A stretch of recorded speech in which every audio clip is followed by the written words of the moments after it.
আসসালামু আলাইকুম প্রিয় ভিউয়ার্স। আজকের আমরা কমপ্লেক্স টু সিম্পল নিয়ে ডিসকাশন করব। এর আগে আমরা বিভিন্ন থেকে করেছিলাম complex to compound, compound to complex, simple to complex, বিভিন্নটা এরকম আমরা করেছিলাম, অ্যাসারেটিভ ইন্টিগ্রেটিভ। তো আজকে আমরা দেখব যে since S when plus am is are was were থাকলে কি হবে। তাহলে এই কথাগুলি বাদ যাবে। বাদ গেলে এখানে প্রথমে বসাই দেবো সাবজেক্ট, তারপরে বিং, তারপরে বাকি অংশ। এখানে আরেকটা কথা বলে রাখা যায় যে এখানে এম ইজ আর ক্ষেত্রে বিং হয়, আর যদি হ্যাভ হ্যাজ হ্যাড থাকে তাহলে সেক্ষেত্রে হ্যাভিং হবে। তো সেটা পরে আমরা দেখব। তাই এখানে প্রথম বর্ষের সাবজেক্ট, তারপরে এই শব্দগুলো বাদ যাবে সেন্টেন্স থেকে, আর সাবজেক্টের পরে বিং প্লাস বাকি অংশ। তো আমরা এখানে একটা সেন্টেন্স দেখব, since the weather was very cold there was no bird. তো এখানে আমরা বাদ দিব কোনগুলি, এই সিন্স বাদ দিব, তারপরে সিন্স বাদ দেওয়ার পরে সাবজেক্ট লিখবো আমরা। সাবজেক্ট কোনটা? এইটা হলো সাবজেক্ট। এটা হলো সাবজেক্ট হলে এখানে আমরা কী রাখবো, the weather, the weather, weather. এরপরে এই যে ওয়াজ আছে, এই যে এমিজা থাকলে এগুলি বাদ, তারপর এর পরিবর্তে আমরা কী রাখবো, being. The weather was, the weather being, being এখানে লাগবে কি আমরা এই যে ভেরি কোল্ড, তারপর বাকি অংশ very, very cold, very cold, the there, there were no but. এখানে যদি বিং ইয়া থাকে, এমিজার বা এই ধরনের কোনো এমিজার ওয়াজার থাকে, তার পরিবর্তে আমরা বিং বসাবো, আর অন্য ক্ষেত্রে হ্যাভিং বসাবো। তো প্রথমে সাবজেক্টটা আমাদের আইডেন্টিফাই করতে, এখানে সাবজেক্ট হলো এটা হলো সাবজেক্ট। সিন্স বাদ যাবে, সাবজেক্ট আসবে প্রথমে, তারপরে কি এই যে এগুলি থাকলে, ভার্বটা থাকলে, এমিজা থাকলে, তার পরিবর্তে হবে বিং বাকি অংশ। তো এইটা গেল গা। এরপর আমরা দেখব যে এস হোয়েন সিন্স যুক্ত ক্ষেত্রে হ্যাভ হ্যাজ হ্যাড থাকলে তার পরিবর্তে হবে কি, হ্যাভিং। এই তিনটার পরিবর্তে হবে কি, হ্যাভিং। এই তিনটার পরিবর্তে হবে হ্যাভিং থাকে, তারপরে তিনটার মধ্যে হ্যাভিং বসবে। আর এগুলি কি বাদ যাবে, সিন্স এস হোয়েন এগুলি কি বাদ যাবে। যেমন এখানে আমরা যদি লিখি as I had forgotten him I went out, তো এই অ্যাজ বাদ যাবে। তারপর আমরা কী লিখবো, সাবজেক্ট লিখবো। সাবজেক্ট কোনটা? আই। আর এটার পরিবর্তে যে এখানে হ্যাভ হ্যাজ হ্যাডের মধ্যে হ্যাভিং, হ্যাভিং, আই হ্যাভিং, তারপর কি আই হ্যাভিং ফরগটেন বাকি অংশ, ফর গ ten him, him I went out. আমি আবারও বলি, হ্যাভ হ্যাজ হ্যাড থাকলে তার পরিবর্তে হ্যাভিং, আর বাকি অংশ উঠে যাবে। আর এখানে সিন্স হোয়েন অ্যাজ থাকলে সেগুলি বাদ যাবে, প্রথমে সাবজেক্টটা বসাইতে হবে। এই ছিল প্রথম অংশের কথা। তারপর আমরা দেখব যে সিন্স অ্যাজ হোয়েন যে সাবজেক্ট ভিন্ন হলে সেক্ষেত্রে আবার কী হবে। যদি সিন্স হোয়েন অ্যাজ এগুলি সাবজেক্ট ভিন্ন হলে সেক্ষেত্রে হচ্ছে বিকজ অফ, এটার পরিবর্তে কি বিকজ অফ বসবে। প্রথমে বসে হয়তো বিকজ, তারপর সাবজেক্টের পসেসিভ রূপটা বসবে, তারপর বিং অথবা হ্যাভিং বাকি অংশ। তো এখানে সাবজেক্ট যদি ভিন্ন হয় তাহলে এখানে এই সিন্স বাদ যাবে। সিন্স যদি বাদ যায় তাহলে কি এখানে আমরা প্রথম বসাবো কি, because of, because BECAUSE, because of. তাহলে বিকজ অফ, তারপর কি এই যে সাবজেক্ট আছে, এই সাবজেক্টটার পসেসিভ রূপ। তো এটার পসেসিভ কি, এটা আছে সাবজেক্ট, সাবজেক্টের পসেসিভ রূপ হয় কি, যেমন আই থাকলে হয় মি হইল অবজেক্ট, তারপর হইল মাই অথবা মাইন, ঠিক আছে। তাহলে আর হি থাকলে কি হয়, হি, হিম, হি, হিম, হিস।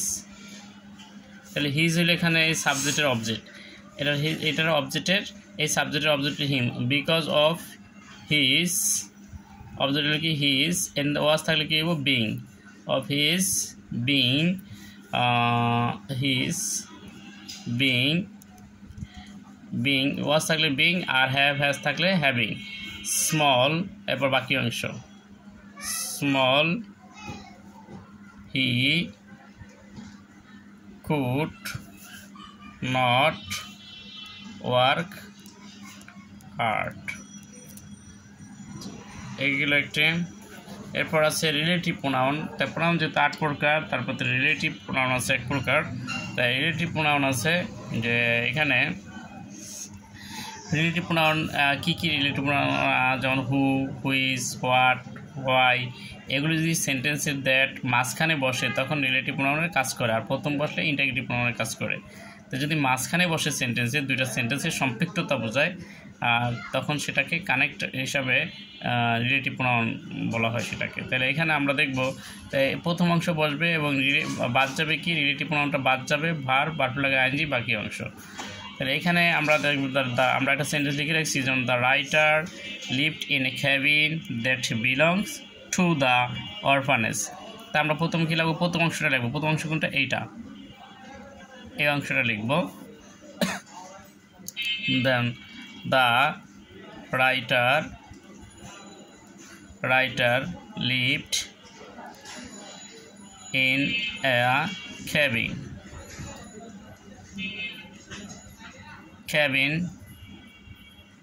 ক্যাবিন এটা হলো রিলেটিভ প্রোনাউন। এটা রিলেটিভ প্রোনাউন, এই রিলেটিভ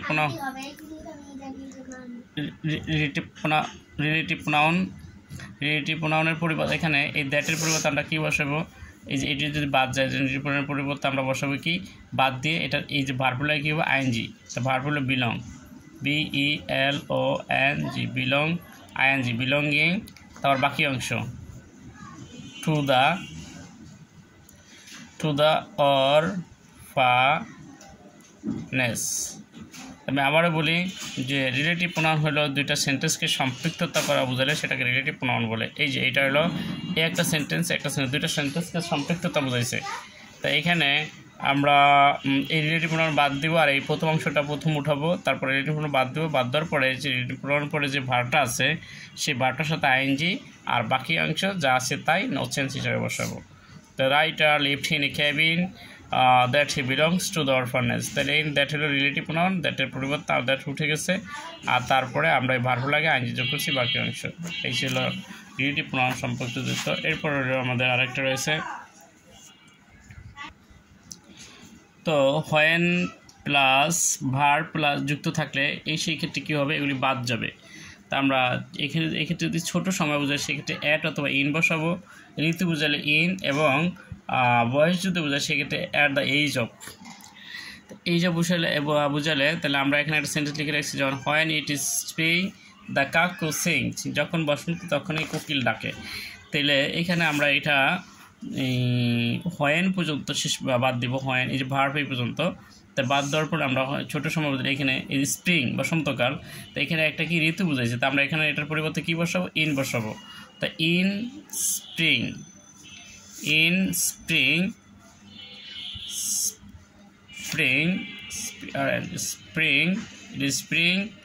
দ্য সিংস, বসন্তে কোকিল গান গায়। তাহলে কি এখানে যদি বয়স বোঝায়, যদি ঋতু বোঝায়, তাহলে সেক্ষেত্রে আমরা ঋতুর পূর্বে ইন বসাবো, আর বাকি অংশ আর এই বার পর্যন্ত আমরা বাদ দিয়ে দেবো, যে অংশটা বাদ যাবে। তো এরপর হলো যদি আমরা আরেকটা এক্সাম্পল দিয়ে রাখছি, যেমন when he was 4 he left his home. তো এখানে আমরা বাদ দিব কোন পর্যন্ত, বাদ দিব ভার্ব পর্যন্ত, এই পর্যন্ত বাদ দিব। তা বাদ দেওয়ার পরে আমরা যেহেতু এটা বয়স বুঝাইছে, তাহলে আমরা এখানে কি করব, বয়স বুঝালে কি অ্যাট দ্য এজ অফ, প্রথম আমরা বসাবো কি at the age of, at the age of 4, at the age of 4 he left his home। তাহলে যদি বয়স বুঝায় তো আমরা প্রথমে অ্যাট দ্য এজ অফ বসাবো, তারপর বাকি অংশ যা আছে তাই নো চেঞ্জ। আর যদি ঋতু বোঝায় সেক্ষেত্রে স্প্রিং বসাবো, ঋতু বোঝালে তারপর ইন বসাবো, আর ছোটো সময় সেক্ষেত্রে অ্যাড বসাইতে পারি আমরা। তো আজকের মতো এখানেই, হয়তো বা ভিডিওটি ভালো লাগে লাইক কমেন্ট শেয়ার। আর অন্যান্য ভিডিও রয়েছে, আইসিটির অনেক পার্ট রয়েছে এবং সিরাজউদ্দৌলার কাহিনী রয়েছে, মির্জাপুরের কাহিনী রয়েছে, নজরুল রবীন্দ্রনাথের জীবনী রয়েছে এবং বিভিন্ন ধরনের লেটার এভলিউশন প্যারাগ্রাফ রয়েছে। চাইলে যার যেটা প্রয়োজন যদি লাগে প্লে লিস্টে রয়েছে।